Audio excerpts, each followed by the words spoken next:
Mental ഇമേജറിയിലൂടെ you can go for a walk in the park. നിങ്ങൾ മനസ്സിനെ പാകപ്പെടുത്തി നിങ്ങൾ ഒരു പാർക്കിലൂടെ സഞ്ചരിക്കുകയാണെന്ന് നിങ്ങൾക്ക് മനസ്സിന് നിർദ്ദേശം കൊടുത്തുകൊണ്ട് അങ്ങനെ ചിന്തിക്കാം.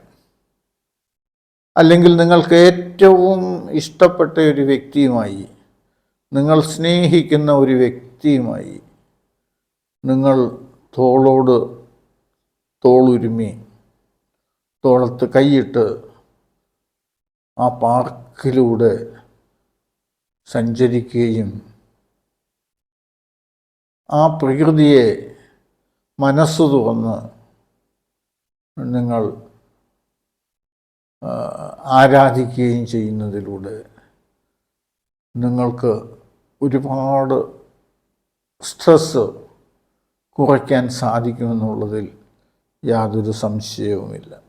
അഥവാ മറ്റൊരവസരത്തിൽ ബീച്ചിൽ മലർന്നു കിടന്ന് ആകാശത്തിലേക്ക് നോക്കി നിങ്ങളുടെ ശ്രദ്ധ കേന്ദ്രീകരിക്കുകയും നിങ്ങൾ ചിന്തിക്കുകയും നല്ല വശങ്ങളെ മാത്രം മനസ്സിലേക്ക് ആവാഹിക്കുകയും ചെയ്യുന്നതിലൂടെ നിങ്ങളുടെ ഒരുപാട് വിഷമങ്ങളും പ്രയാസങ്ങളും നിങ്ങൾക്ക് പരിഹരിക്കാൻ സാധിക്കും. നിങ്ങൾക്ക് ഒരുപക്ഷെ സ്വിമ്മിംഗ് പൂളിൽ സ്വിം ചെയ്യുവാനോ അല്ലെങ്കിൽ ഒരു നദിയിൽ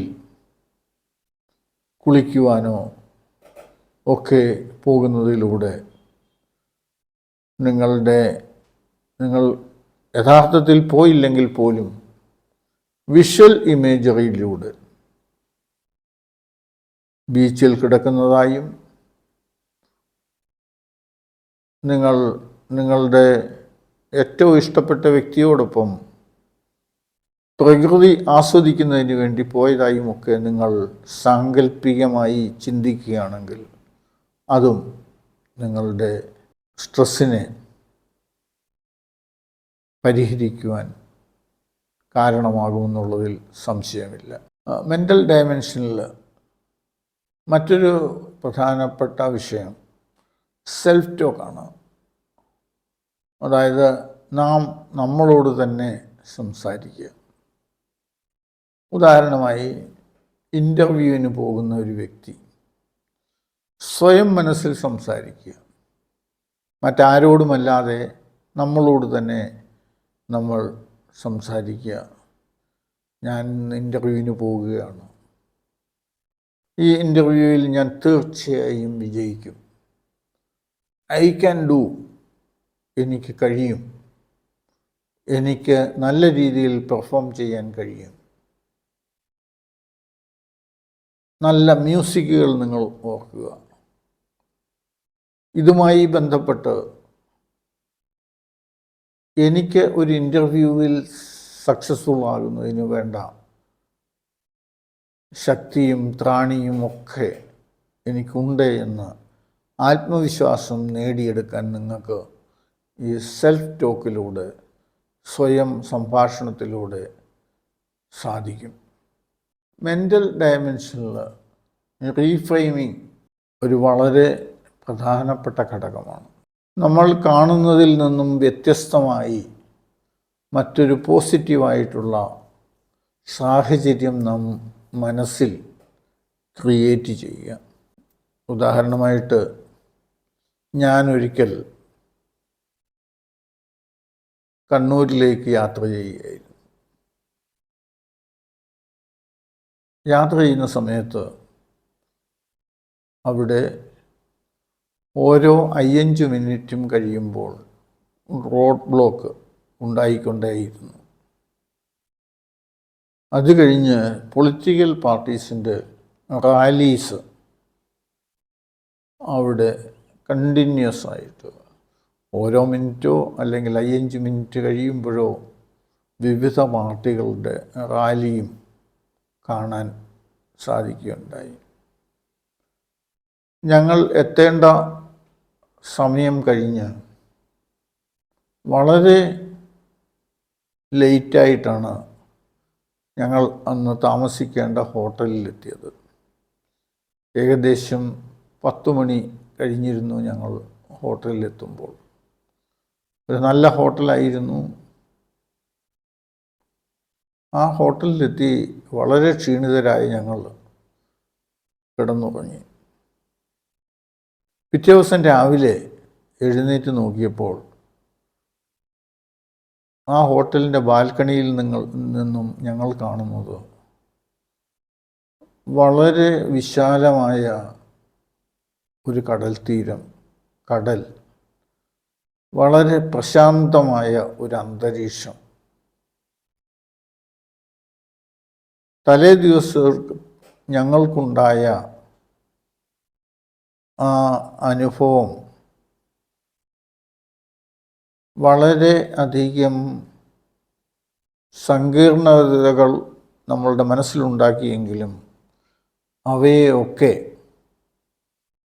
മാറ്റി നിർത്തി പ്രകൃതി ആസ്വദിക്കുന്നതിന് ഞങ്ങൾക്ക് നല്ല ഒരു അവസരം നൽകിയതായിരുന്നു ബാൽക്കണിയിൽ നിന്നുള്ള ആ ബീച്ചിലെ കാഴ്ചകളും അതുപോലെ തന്നെ കടലിലെ കാഴ്ചകളും.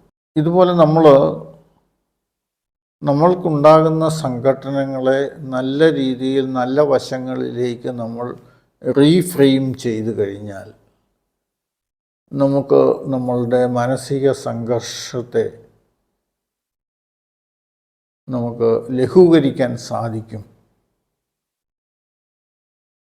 പക്ഷെ പലപ്പോഴും സ്ട്രെസ്സിൻ്റെ കാഠിന്യം കാരണത്താൽ നമുക്ക് അതിന് സാധിക്കാതെ വരുന്നു എന്നുള്ളതാണ് സത്യാവസ്ഥ.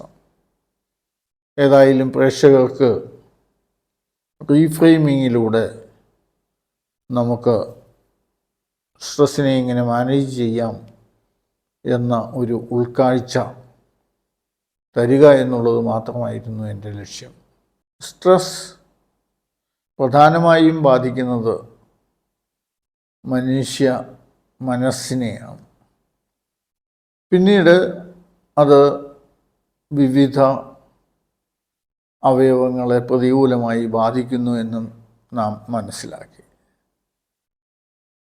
ഇവിടെ മനസ്സുകൊണ്ട് നമുക്ക് ഒരുപാട് കാര്യങ്ങൾ ചെയ്യാൻ സാധിക്കും.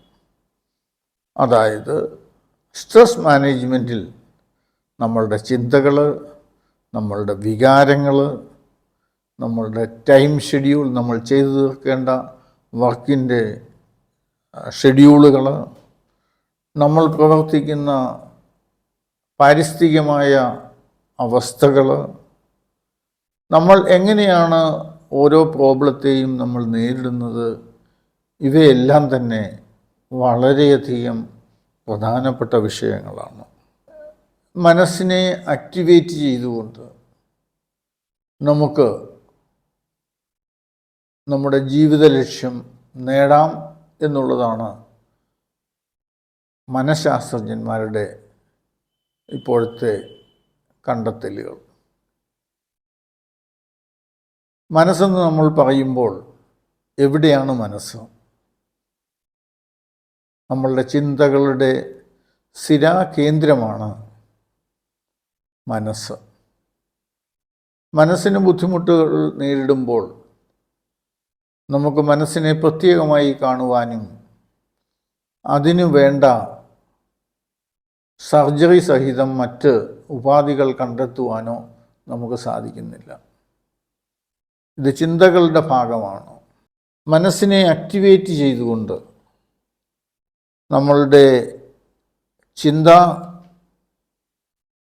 ശക്തിയെ മാറ്റിക്കൊണ്ട്, ആക്ടിവേറ്റ് ചെയ്തുകൊണ്ട് നമുക്ക് സ്ട്രെസ് മാനേജ്മെൻറ്റിൽ മുന്നേറാൻ സാധിക്കുമെന്നുള്ളതിൽ യാതൊരു സംശയവുമില്ല. ഒരുപക്ഷെ നിങ്ങളൊക്കെ കേട്ടിട്ടുള്ള ഒരു സിനിമാ ഗാനമുണ്ട്. ഒരുപക്ഷെ നിങ്ങളൊക്കെ കേട്ടിട്ടുള്ള ഒരു സിനിമാ ഗാനമുണ്ട്. മനസ്സിനെ പറ്റിയാണത്. പക്ഷേ കവി തുടങ്ങുന്നത് ഹൃദയം ദേവാലയം എന്ന് പറഞ്ഞിട്ടാണ്. ഇവിടെ കവി ഒരുപക്ഷേ തെറ്റിദ്ധരിപ്പിക്കപ്പെട്ടു. മനസ്സിനെയാണ് ഇവിടെ പ്രതിപാദിക്കുന്നത്. ഹൃദയം ദേവാലയം, പോയ വസന്തം നിറമാല ചാർത്തും ആരണ്യ ദേവാലയം. ഹൃദയം ദേവാലയം, ഹൃദയം ദേവാലയം, പോയ വസന്തം നിറമാല ചാർത്തും ആരണ്യ ദേവാലയം, മാനവ ഹൃദയം ദേവാലയം. മാനവ ഹൃദയം ദേവാലയം, മനസ്സാണത്. ആനകളില്ലാതെ അമ്പാരിയില്ലാതെ, ആനകളില്ലാതെ അമ്പാരിയില്ലാതെ ആറാട്ടു നടക്കാറുണ്ടിവിടെ, സ്വപ്നങ്ങൾ ആഘോഷം നടത്താറുണ്ടിവിടെ. ആനകളും അമ്പാരിയും ഇല്ലാതെ ആറാട്ട് നടക്കുന്ന സ്ഥലം, സ്വപ്നങ്ങൾ ആഘോഷം നടത്താറുള്ള സ്ഥലം, മോഹങ്ങളും മോഹഭംഗങ്ങളും ചേർന്ന് കഥകളി ആടുന്ന സ്ഥലം, ചിന്തകൾ സപ്താഹം ചൊല്ലാറുണ്ടിവിടെ. മോഹങ്ങളും മോഹഭംഗങ്ങളും ചേർന്ന് കഥകളിയാടാറുണ്ടിവിടെ, ചിന്തകൾ സപ്താഹം ചൊല്ലാറുണ്ടിവിടെ. മുറജപമില്ലാത്ത കൊടിമരമില്ലാത്ത പുണ്യമഹാക്ഷേത്രം, മാനവ ഹൃദയം ദേവാലയം. ഈ പദങ്ങളിൽ നിന്ന് നമുക്ക് ഒരുപാട് കാര്യങ്ങൾ മനസ്സിലാക്കാൻ കഴിയും. മുറജപമില്ലാതെ, കൊടിമരമില്ലാത്ത ഒരു പുണ്യ മഹാക്ഷേത്രമാണ് മനുഷ്യ മനസ്സ്. ഇവിടെ മനസ്സിൻ്റെ ശക്തി എത്രത്തോളം ഉണ്ടെന്നുള്ളത് ഈ സിനിമ ഗാനത്തിലൂടെ നാം മനസ്സിലാക്കേണ്ടതുണ്ട്.